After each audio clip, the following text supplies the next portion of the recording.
اپنے بچوں کے اندر دیکھیں نا، ہم شوق پیدا کرتے ہیں، ہمیں صحیح لفظ نہیں بولنے آتے پر ہم بچوں میں شوق پیدا کرتے ہیں کہ پتر ڈاکٹر بن جائے گا تو بڑا نفع کرے گا، تو لوگوں کی خدمت کرے گا، ملک و ملت کی خدمت کرے گا، تیرے ابا کا نام روشن ہوگا، تیرے دادا کی تعریفیں ہوں گی. ہم یہ ذوق پیدا کرتے ہیں.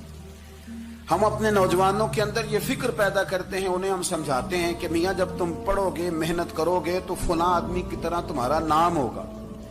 یہ جتنا ذوق ہم بچوں کے اندر ان چیزوں کا پیدا کرتے، ہمیں حکم ہے کسی طرح ہم ذوق پیدا کریں کہ پتر نماز پڑھے گا تو اللہ راضی ہو جائے گا، تو سجدہ کرے گا. دیکھیں نا میرے رسول کریم علیہ السلام نے فرمایا 7 سال کے بچے کو مسجد لے کے جاؤ، یعنی اسے شوق دلاؤ، اس کے اندر یہ خاصیت پیدا کرو کہ اس کا دل کرے مسجد میں جانے کا، اس کے اندر یہ خصوصیات لاؤ کہ وہ ہمارے ہاں نا ہر چیز کو پرموٹ کیا جا رہا ہے، ہر چیز کو یعنی سر سنگیت سکھانے کے لیے اکیڈمیاں بن گئی ہیں، ہر شے پرموٹ ہو رہی ہے. عبادت کا جذبہ کم ہوتا جا رہا ہے، اللہ کا ذوق ہمارے اندر نہیں رہا. اور اتنا مشکل ہم نے اپنے لیے بنا لیا ہے کہ وہ بندہ جو بڑی زبردست مذہبی گفتگو کر رہا تھا اور تگڑی بات کر رہا تھا، کیا بات ہے، لیکن نماز کے بارے میں کمزوری دکھا جاتا ہے، نوافل کے بارے میں وہ چپکے سے نکل جاتا ہے. امام احمد بن حنبل رحمۃ اللہ تعالی علیہ، مسند امام احمد بن حنبل 14 جلدوں میں ہے مارکیٹ میں، اور مجھے تو خیر پسند ہی پڑی ہے، میں نے تو کئی دفعہ پڑھی ہے. اور کیا بات ہے امام احمد بن حنبل، کیسے تگڑے قسم کے محدث تھے اور اللہ نے کتنا انہیں اعزاز عطا فرمایا ہوا.